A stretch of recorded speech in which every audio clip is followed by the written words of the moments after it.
الله الذي أنزل الكتاب بالحق والميزان وما يدريك لعل الساعة قريب يستعجل بها الذين لا يؤمنون بها والذين آمنوا مشفقون منها ويعلمون أنها الحق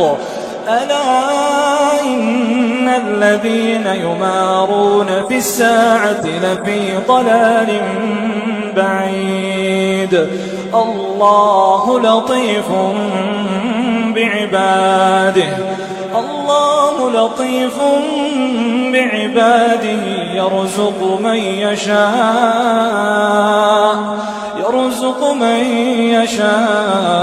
وهو القوي العزيز من كان يريد حرث الآخرة نزد له في حرثه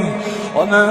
كان يريد حرث الدنيا نؤته منها وما له في الآخرة من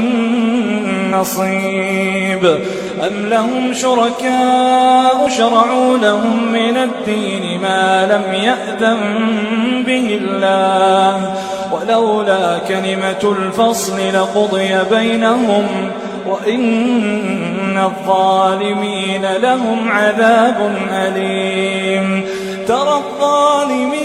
مشفقين مما كسبوا وهو واقع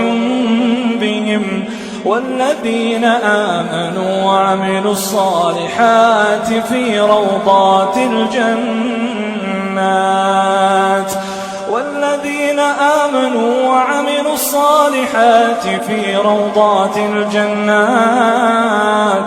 في روضات الجنات لهم ما